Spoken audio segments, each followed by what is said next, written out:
இப்போ கணபதி பிரசாதம் பண்ணி காட்ட போறேன். சிம்பிளா ஒண்ணு. ஓகே. அதுக்கு வேண்டது தேங்காய் இப்படி கீறி வச்சுங்க. இந்த மாதிரி ஒரு தேங்காய், சாதாரண ஒரு தேங்காய் எடுத்துக்கணும். நான் எல்லாம் சாம்பிள் தான் எடுத்திருக்கேன். சரி. அவில வந்து இந்த மாதிரி பிடிச்சு பிடிச்சு ஒரு 8 பிடி வச்சுப்பா. இது நான் கொஞ்சம் போட்டு அந்த மாதிரி இருக்கும்.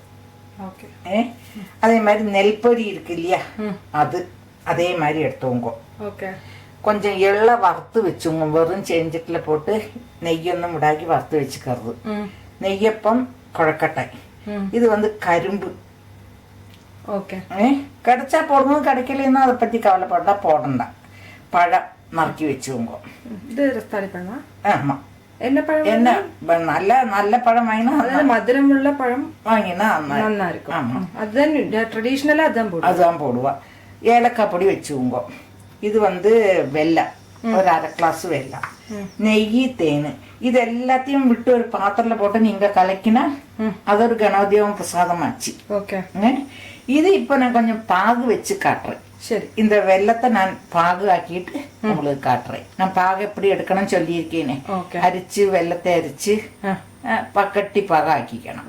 அந்த வெள்ளை பாக வச்சுட்டு இதெல்லாம் எப்படி போட்டு அளக்கணும்னு சொல்லி நான் காட்டுறேன். இப்ப வெள்ளத்துல ஒப்பம் ஒரு இதுல ஒரு 1/4 கிளாஸ் வெள்ளத்தை விட்டு வெள்ளத்தை கரைச்சு அரிச்சு எடுத்து பாகாக்கி காட்டுறேன்.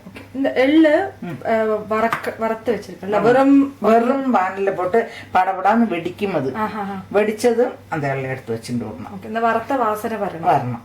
ஓகே. இதப்ப நான் வெள்ளத்தை போடுறேன். இது அரிச்சு வெல்லம் பாகாயிட்டு நான் காட்டுறேன். வெல்லம் பாகாயாச்சு. இந்த வெல்லம் பாகு நல்லா ஆனது. என்ன ஒரு கம்பி பாகு, நல்ல தக்காளி ஆட்டமா தண்ணியில போட்டுக்கிட்டா தக்காளி ஆட்டமா உருண்டு வரும் அந்த பாகு. அதுல நெல் பொரி எல்லாம் பண்ணாலும் அதெல்லாம் அப்ப அதுல இந்த தேங்காயை போட்டு ஃபர்ஸ்ட் தேங்காயை போட்டு இலக்கிக்கிறது. நெல் பொரி மனோகரம் எல்லாம் பண்ணினால அந்த பாகம். சரி.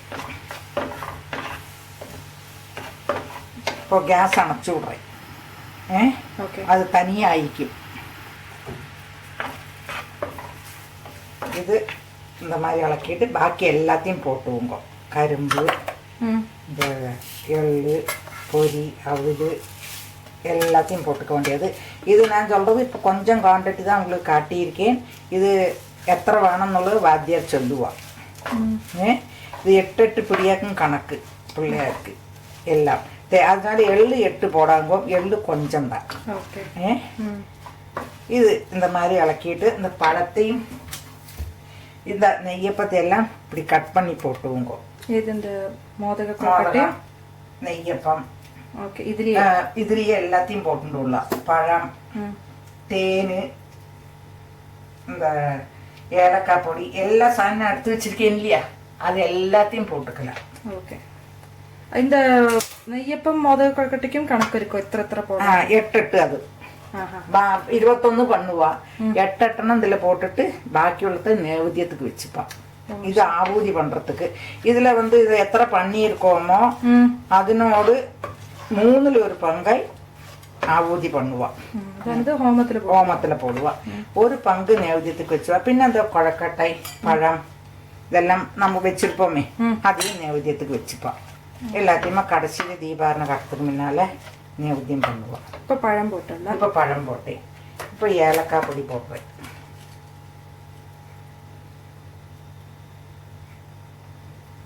ஏலக்காய் பொடி போட்டேன். இப்போ கொஞ்சம் நெய்யெல்லாம் நிறையெல்லாம் வேண்டாம், எல்லாம் கொஞ்சம் போடும். நெய்யை விடுறேன். தேன்,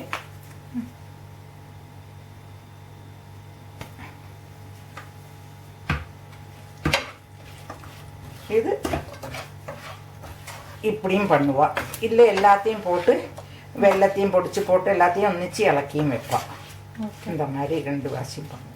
இந்த தேங்காய் இது ஃப்ரெஷ் தேங்காய் இல்லவா? ஃப்ரெஷ் தேங்காய். கொப்பரையாக இருந்தால் ஒன்றா இருக்கும். கொப்பரையும் போட்டு பண்ணுவா. இதுதான் கணபதி பிரசாதம்.